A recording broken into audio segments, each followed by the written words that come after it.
na suspect, mga kababayan, na babaliktad na rin daw at kukumbinsihin mga ka-GP Natics at sasabihin na totoo yung sinasabi nitong si Dondon. O ito po. Mhm. Wala. Dali lang.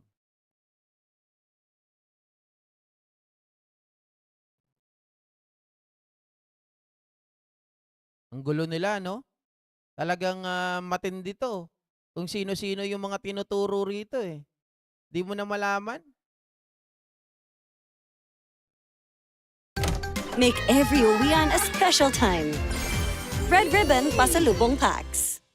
Lumalalim pa ang misteryo sa kaso ng mga nawawalang sabungero. 4 na suspect pa ang gusto ng tumestigo ngayon. Pinangalanan na rin nila ang kapwa-akusado at whistleblower na si alias Totoy. Narito ang agenda report ni Joash Malimban. Ano po? Bata ako ni Atong Ang? Hindi ko nga po. Bakit naman, alam nyo mga kababayan, unang-una, kung bata ako ni Atong Ang, Diyos mio, bakit naman sila pupunta pa sa akin? Eh, ang lalaki ng mga media na yan, no? Isa lang tayong surot. Sabihin nyo, bata ako ni Atong Ang. Sabi ko nga, hindi ako naniniwala, mga kababayan, na ito lang ang sasabihin nila tungkol kay Atong Ang. Gusto ko sabihin na nila lahat ni alias Totoy. Ibig sabihin, naniniwala ako kay alias Totoy, pero naniniwala din ako na may iba pang mga tao na involved dito. Yun lang yun. Huwag niyo sabihin, bata ako ni Atong Ang. Mga biktima rin po kami. Yan ang pahayag ng 4 na bagong lumulutang na testigo sa missing Sabongeros case na sina Robert Matiliano, John Reconsolacion, Virgilio Bayog at Mark Carlos Zabala. Takot po kami dahil pinagbandaan po kami patayin at sinabihan po kami na umalis na po kami para hindi kami madamay. Kasama ang 4 sa 6 na security personnel ng Manila Arena na nakasuhan 2 taon na ang nakararaan. Ang itinuturo nilang si alias Totoy, ang kanilang boss na si Julie Dondon Patidongan, ang head of security ng Manila Arena, kung saan huling nakita ang ilan sa mga nawawalang sabungero. Kilala niyo naman ang personal si alias Totoy? Opo, siya po yung head ng security namin po. Julie Aguilar Patidungan po. Big time, mayor, may sariling bodyguard po, may bullet drop, at saka may 2 resort, maraming bahay, at saka apartment po.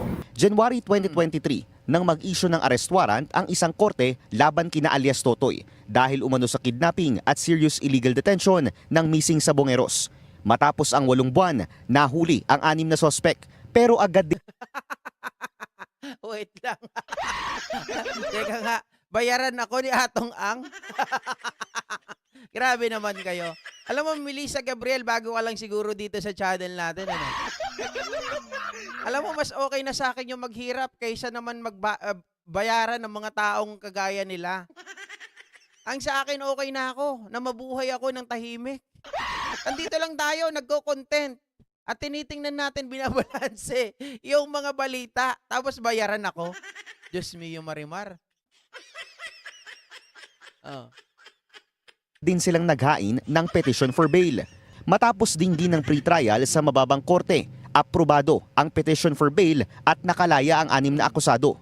Dahil ayon sa judge, wala naman umanong personal knowledge ang mga pulis na tumistigo laban sa kanila. Iniakyat ito ng piskal sa Court of Appeals at sinabing nag-commit ng grave abuse of discretion ang humatol na judge dahil binaliwala umano nito ang mga ebidensyang iprenesenta sa korte. December 2024 nang panigan ng CA ang mga prosecutor at sinabing denied ang petition for bail ng mga akusado. Nitong May 2025, muling naghain ng apela ang mga suspect at iniakyat na ito sa Korte Suprema. Paninindigan ng mga akusado, wala silang kasalanan. Sa Facebook Live ng isang Justin Cruz noong June 30, nanawagan ang 4 kay alias Totoy na huwag silang idamay at sabihin na ang katotohanan sa likod ng missing Sabongeros. Boss, ano man yung mga sinabi mo, dapat yung totoo lang, boss. Dahil alam mo naman na biktima din kami. wag mo na kami idamay. Boss, maawa po kayo sa amin, lalo na sa aming pamilya. Panawagan din nila sa gobyerno, bigyan sila ng proteksyon bilang state witness. Sa pinakahuling pahayag ng DOJ, wala pa raw basihan para gawing state witness ang mga suspect. Kinakailangan pa raw i-evaluate ang kanilang credibility at bigat ng kanilang mga testimonya. Sa kabila nito, si PBBM na mismo ang nag-utos ng isang malalimang investigasyon patungkol sa mga nawawalang sabongero. Para sa agenda, Joash Malimban, Billionaire Sobrang News. gulo, mga kababayan, talaga nang nangyayari dito. Kasi tinuturo ng apat na ito na ang boss daw nila ay si Julie Dondon Patidongan. Pero, boss ang tawag nila ha. Big time, mayor, may mga bulletproof, at merong security agency, at may sariling mga security. Kung titingnan natin maigi mga kababayan, may impluwensya rin itong si Dondon. Kaya lang, sabi naman niya nung apat, boss, wag nyo kaming idamay. Hindi totoo na may kasalanan kami, pero tinuturo ni Dondon yung apat, di ba? Na si Carlos Zabala, nabanggit niya kanina, at yung iba pa nga. Sana mga kababayan, talagang makita ang katotohanan kung sino talaga ang nagsasabi ng totoo. Talagang may pagtatakip ang mga bawat isa eh. Atong ang may nakikita kang irregularity doon sa parte ni alias Totoy, dito sa apat na to, at kung sino-sino pa. Maging si Gretchen, mga kababayan, na tinuturo niya naman ay si Bato. Maging si Atong Ang, tinuturo niya. Kasama daw si Pineda. Kasama daw yung 2 congressman at 1 senador. Sino ba talaga ang nagsasabi ng totoo? At sabi ni Totoy, mayroong mga protector si Atong Ang na colonel at isang general. Sinasabi naman ni Atong Ang, meron din kasangkot dito na tingnan itong kagaya nila Colonel Cascolan. Ano ba talaga, kuya? Naguguluhan na ang taong bayan, mga ka-GPnatic, sa dami po ng balita hinggil dito sa missing sa Bungeros, ay hindi na natin malaman kung sino ang dapat paniwalaan at sino dapat ang tatanggihan natin. Diba? Tatanggihan ang